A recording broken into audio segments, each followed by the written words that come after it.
Magical हैन और omelette वाला।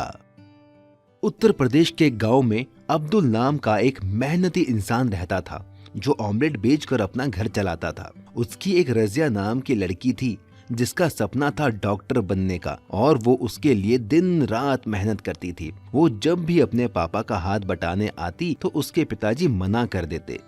नहीं बेटी, तुम ये ऑमलेट मत बनाओ, तुम्हें तो बड़े होकर डॉक्टर बनना है। ठीक है पिताजी, लेकिन जिस दिन मैं डॉक्टर बन जाऊंगी आपको काम नहीं करने दूंगी, आप बस आराम करना। पर एक दिन कुछ ऐसा हुआ कि रजिया के डॉक्टर बनने का सपना टूट सा गया। रजिया के पिता का एक्सीडेंट हो गया और डॉक्टर ने उन्हें 2 साल तक बिस्तर से उठने के लिए मना कर दिया। रजिया को ऑमलेट बनाना आता ही नहीं था, ना ही वो ठेला लगा सकती थी, इसीलिए वो जंगल जाकर लकड़ियां बिनकर लाती और उन्हें शहर में बेचकर अपने परिवार का पेट पालती। उसकी पढ़ाई भी पूरी तरह छूट गई।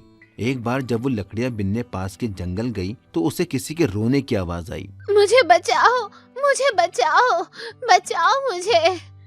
रजिया दौड़कर उस आवाज की ओर गई। उसने देखा एक अजीब सी दिखने वाली बूढ़ी औरत रो रही थी। उसके पूरे शरीर पर घाव और फोड़े थे। उसने जाकर उससे पूछा, माँ जी, आपको क्या हुआ है?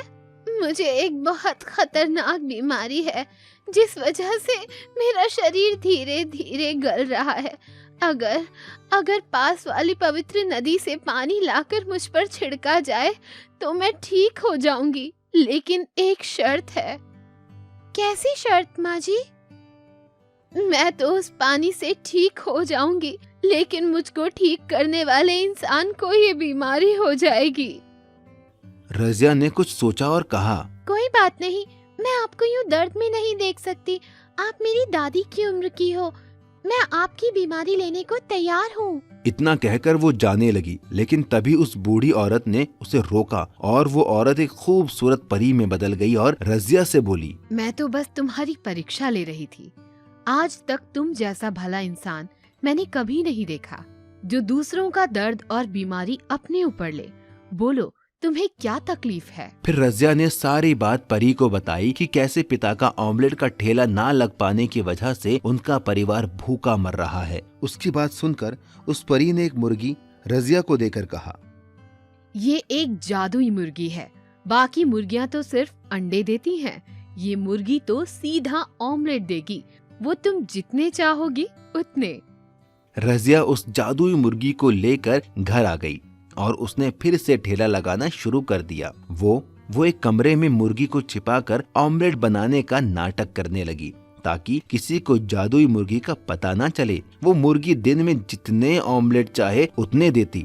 यही नहीं, उसके ऑमलेट सबसे टेस्टी थे। इस वजह से बाकी ऑमलेट बेचने वालों के यहाँ लोगों ने आना बंद कर दिया।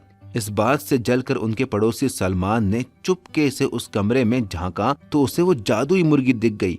उसके मन में लालच आ गया और वो मुर्गी चुराकर घर ले आया। अब मैं भी इस जादुई मुर्गी से ऑमलेट बनाकर बेचूंगा और अमीर बन जाऊंगा। चल मुर्गी, वैसा ही टेस्टी ऑमलेट दे और मुझे अमीर बना दे। लेकिन उस जादुई मुर्गी ने बदले में उसे इतना कड़वा और बदबूदार ऑमलेट दिया जिसे खाकर लोगों ने उल्टी के साथ ही लालची सलमान की पिटाई लगा दी और वो जादुई मुर्गी वापस रजिया के घर चली गई। रजिया फिर से जादुई मुर्गी का ऑमलेट बेचकर पैसे कमाने लगी और एक दिन डॉक्टर बन गई। उसके पिता अब्दुल भी ठीक हो गए। इसके बाद रजिया ने उस मुर्गी को जाने की इजाजत दे दी क्योंकि अब वो मेहनत करके पैसा कमा सकती थी।